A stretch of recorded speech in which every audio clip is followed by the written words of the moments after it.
Hi,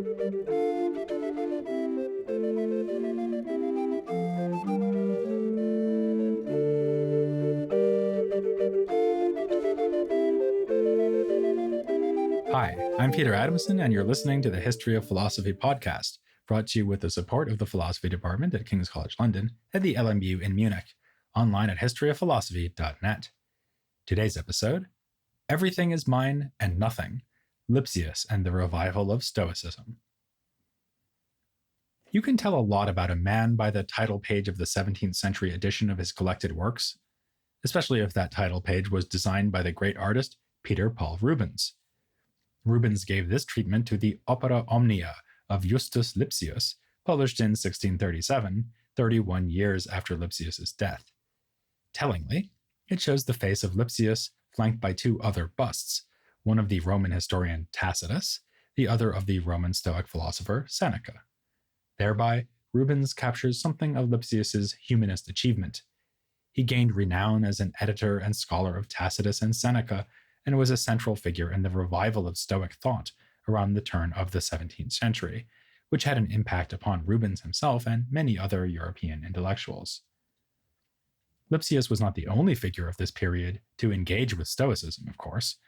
In an earlier episode, I explained that Stoic ethics were of interest to Italian scholars like Leonardo Bruni, and when we turn soon to Renaissance France, we will meet figures like Guillaume de Vere, who was powerfully influenced by Epictetus, much as Lipsius drew on Seneca. Still, it was arguably Lipsius who did the most to put the Stoics back on the map, facilitating the spread of their ideas to such famous early modern thinkers as Descartes, Spinoza, Malebranche, and Leibniz.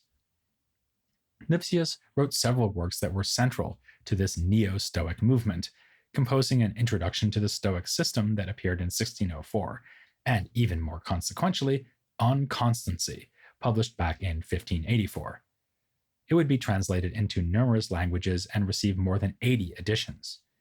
In this work, Lipsius is drawing on the tradition of philosophical consolation, as we know it from such authors as Boethius and Seneca himself.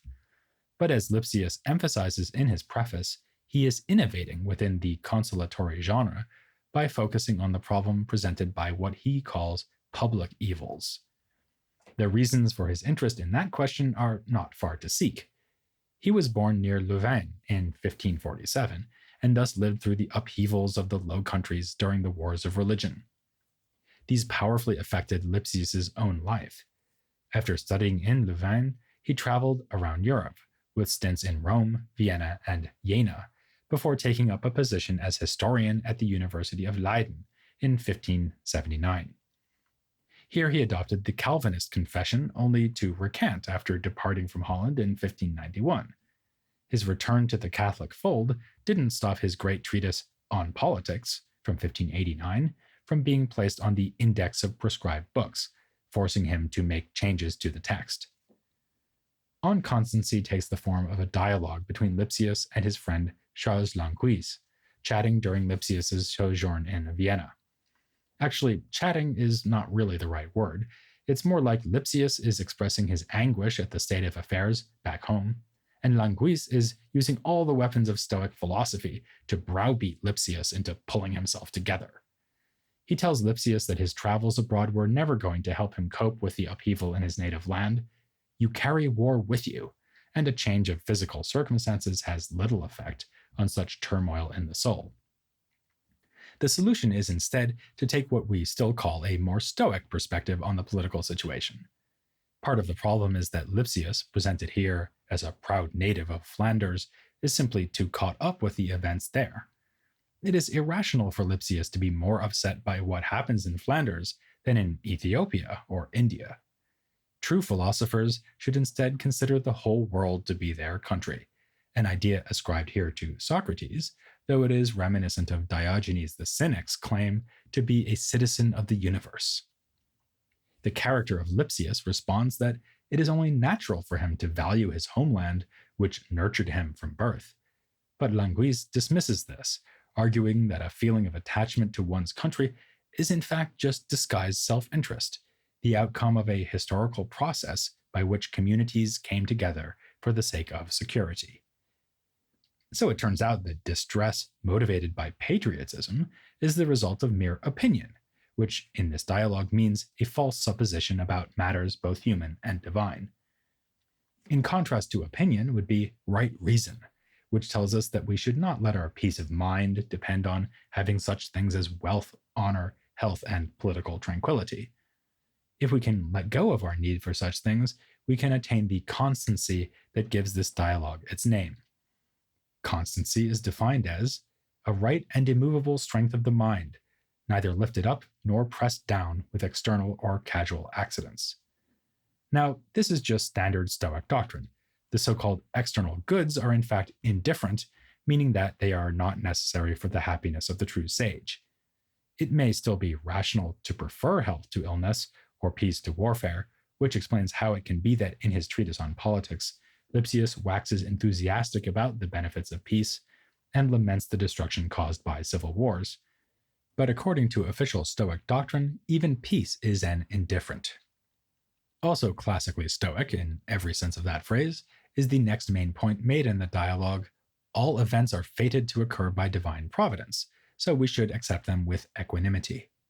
But Lipsius updates this point for his 16th century context. For one thing, he shies away from a suggestion sometimes found in the Stoics, namely that God himself is somehow subject to fate or necessity. Even Lipsius's beloved Seneca suggested this false doctrine at one point when he wrote, "Although the great creator and ruler of the universe himself wrote the decrees of fate, yet he follows them. He obeys forever, he decreed but once." This Lipsius considers to be said with too little elegance. He distances himself from the apparently Stoic idea that humans are violently coerced to act as they do, determined from the outside by God or the past history of the world. Instead, divine providence operates through secondary causes, and these causes include human choices. Nonetheless, the choices we make are indeed foreordained and necessary. In the terms of the modern debate over free will, Lipsius is a compatibilist who would say that we are free so long as we do what we want to do, even if it is inevitable that we will do it. In the terms of the 16th century debate over free will, Lipsius sounds not unlike the Protestant reformers when he says, "You sin necessarily, and yet of your own free will." In his later introduction to Stoic physics, Lipsius seems less inclined to criticize the Stoics for their account of fate, and some readers have thought that he changed his mind about this. But it has been persuasively argued by John Sellers that throughout his career, Lipsius understood the Stoic theory of fate in the same way, namely as accepting the compatibility of free choice and necessity. He does speak in On Constancy as if the Stoics abolish free will completely, and he makes clear that he disagrees. But this might just be a way to distance himself from a position that could be ascribed to the Stoics by less careful readers. Whatever the case, it's clear in all these writings that he wants to go as far as possible in the direction of approving Stoic doctrine, with the bounds of that possibility marked by another kind of compatibility, namely compatibility with Christianity. He once stated outright, "I wanted to adapt the ancient philosophy to Christian truth, and signs of this ambition are scattered throughout his works." Thus he says that the Stoics place happiness in nature, which can be accepted so long as we take this to mean in God, and that the Stoic belief that God pervades the universe like a soul in a body is mistaken, but at least monotheistic. It's a bit awkward that they make their God a fiery substance, but hey, even the Bible has God appearing in a burning bush. Clearly then, Lipsius's approach was not quite like that of the modern-day scholar of Stoicism. Even though he offered an unprecedentedly complete and accurate overview of the school's doctrines, historical accuracy was not his real aim. Instead, he wanted to present Stoicism as a coherent and attractive body of doctrines. To make them coherent, he blurred the distinctions we now more clearly perceive between early Greek Stoics like Chrysippus and later Roman ones like Seneca. To make them attractive, he harmonized them with Christianity. What kind of Christianity? Well, as I already mentioned, Lipsius spent time on both sides of the Catholic-Protestant divide. Of course, he insisted after recanting his Calvinism that his lengthy flirtation with reform had masked inner Catholic devotion. But his biography gives the impression of a man who chose his confession more out of convenience than conviction. Perhaps his true belief was that these sectarian conflicts, the ones tearing his homeland apart, actually didn't matter so much. The main thing was to be a Christian, not this or that kind of Christian. This brings us to his treatise on politics, and in particular to the section of that treatise that provoked the ire of Dirk Cohnert. As I explained in the last episode, Cohnert was a proponent of toleration, who was appalled by Lipsius' suggestion that the ruler of a country should vigorously enforce adherence to just one form of religion. At one point, Lipsius quotes Cicero to the effect that religious dissidents who express their views publicly should be treated the way doctors deal with limbs that need to be amputated: burn, cut, in order that some member perishes rather than the whole body. But, as Cohnert noted, Lipsius doesn't specify which religion should be so rigorously imposed, a figure of the text that also annoyed the Catholic Church, which naturally did not object to Lipsius' support of violence against the one state-approved religion, but was annoyed that he forgot to identify that one religion as Catholicism. Of course, Lipsius did not in fact forget. For him, religion was the sole creator of unity within a society, and that unity was the main thing, not the theological doctrines. It is in this sense that Jan Vasink, editor and translator of this treatise, could say that Lipsius wanted to free politics from the influence of religion, despite his approval of such measures as jailing and executing heretics. From what I have said so far about the work, you've probably gotten the wrong idea about the Politica. I have been talking about it as if it were just a typical treatise of political philosophy. Instead, it is a commonplace book or patchwork of citations from classical sources. Vasink counts no fewer than 2,669 quotations drawn from 116 authors. We are apt to be staggered by the breadth of Lipsius' scholarship, yet underwhelmed by his lack of originality. But Lipsius anticipates this reaction and, in the prefatory material, encourages his readers to take a more favorable view. For one thing, why shouldn't he quote the ancients, who surely have more authority than he does? For another thing, his selection, arrangement, and presentation of the sources does express his own views. As he nicely puts it, everything is mine and nothing. It is thus entirely possible to speak of Lipsius' own political theory, even if he expresses that theory in the manner of a ventriloquist who uses Cicero, Seneca, Aristotle, and so on as sock puppets. He was surely a big hit at children's birthday parties. Actually, it might be more accurate to say that Lipsius has two political theories, which are set out in the first and second half of the treatise. This at least is how Vasink reads it. He identifies the first three books as adopting a more conventional Ciceronian worldview by promising good outcomes for those who do good. The latter three books adopt a more cynical attitude gleaned from the historian Tacitus and the notorious Machiavelli, whom Lipsius dares to praise to some extent, saying that this Italian reprobate is a valuable author who suffers from an unfair reputation. Like Machiavelli in The Prince, Lipsius unapologetically writes for a monarchical political situation. Thus, he dedicates the work to emperors, kings, and princes, and tells us in the preface that this work is for the ruler, whereas On Constancy was aimed at citizens more generally.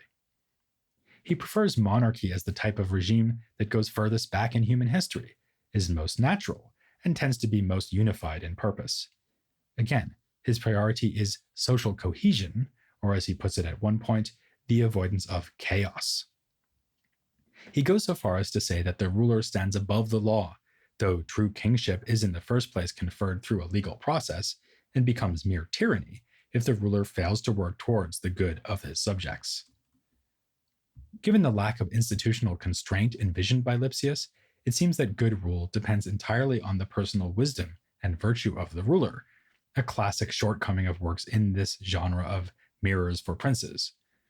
In the first three Ciceronian books, Lipsius duly piles up quotations that encourage the ruler to strive for more excellence. In particular, he, or she, since Lipsius explicitly endorses the idea that women can rule, should acquire that virtue which in Greek was called phronesis and is in Latin known as prudentia. The obvious English cognate would be prudence, though a more accurate English equivalent might be practical wisdom. It's only in the fourth book that we learn about the dark side of this wisdom, which Lipsius calls mixed prudence. He follows Machiavelli in observing that strict morality is naive in the face of human evils. He actively recommends misleading others about one's intentions and tolerates deception and bribery, though he still condemns outright injustice.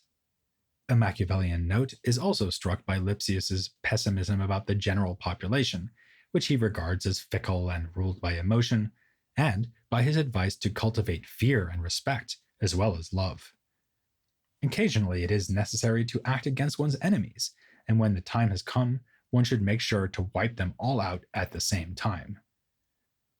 From our own look at Machiavelli back in episodes 349 and 350, we know that he had more to offer than mere cynicism. He was also a historian who had nuanced views about the way that the past can give us lessons for the present. Again, Lipsius agreed. So he wrote another work which is explicitly presented as a partner or confirmation for his Politica, called Admonitions and Examples on Politics. It proceeds on the assumption that rulers should look to history, finding exemplars to imitate and failures to avoid. If I may quote an authority of my own, namely my own grandfather, everyone serves a purpose in life, even if only as a bad example. In the Politica, Lipsius emphasizes the need for rulers to adapt their decisions to changing contexts. Even the choice of republican government as opposed to monarchical rule might be made in light of the needs of a given people. But in the Admonitions, we get more the sense that the political art is fairly universal, so that one can learn lessons from the histories of very different places and times. By the same token, Lipsius seems to be suggesting that the best rulers are not those who have principled rules of conduct to which they always adhere. They are those who have a refined judgment grounded in long experience, whether this was acquired personally or borrowed from the ancients with the help of Lipsius. If we had to name the least Machiavellian feature of Lipsius's thought, it would be one we've already discussed, his acceptance of the Stoic doctrine of fate. Machiavelli was mightily impressed by the workings of fortune, and admitted that even the craftiest ruler would be bound to reach the end of his luck eventually. Lipsius also emphasizes the twists of fortune that can confront a ruler, but insists that prudence can prevail over them. More fundamentally, he doesn't believe in fortune at all, strictly speaking.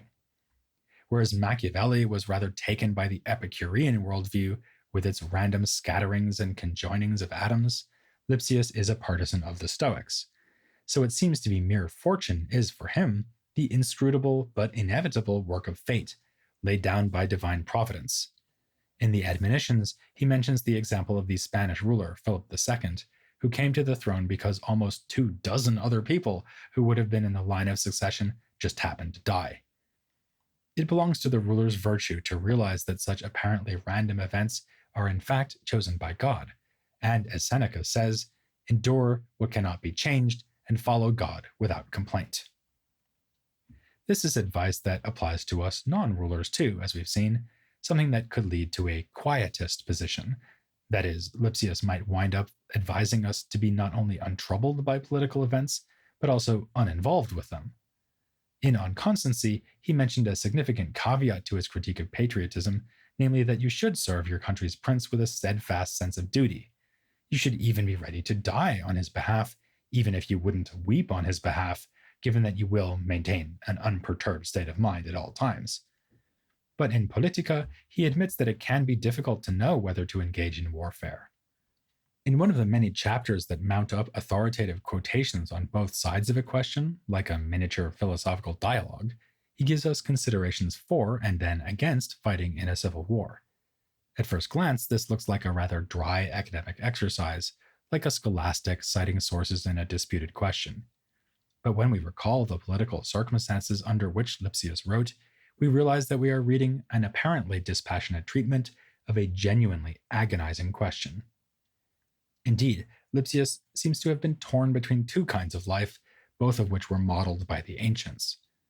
On the one hand, there was the ideal of the engaged virtuous man of affairs described in the Politica. Not that Lipsius expected to sit on a throne, but he did clearly see himself as an advisor for rulers, a character also described at length in this work. On the other hand, there was the life of scholarship and philosophical contemplation. In theory, Lipsius preferred the latter, but his life tends to tell a different story, just as in theory he thought that political troubles should leave him untroubled, but his own unconstancy shows that he had great difficulty accepting his own advice. It's a tension as old as Aristotle's Nicomachean Ethics, which famously offers elaborate discussion of practical virtue before suddenly recommending a life of theoretical activity in its final book. And it's a tension well captured by that title page Rubens made for the works of Lipsius. At the top of the page, we see personifications of politics and philosophy. Very appropriately, Lipsius is positioned right between them. Now I'll have to ask you to adopt a Stoic attitude by enduring what cannot be changed and following this podcast series, if not God, without complaint, as you wait for the next episode. Or, if you're more inclined towards Epicureanism, you can enjoy the pleasure of anticipation, as you look forward to hearing more about Lipsius from a guest who has endured a far longer wait. After appearing in episode 68 to tell us about the Roman Stoics, John Sellers will be returning as an interview guest after a record-setting gap of 324 episodes, even though this is supposedly the history of philosophy without any gaps.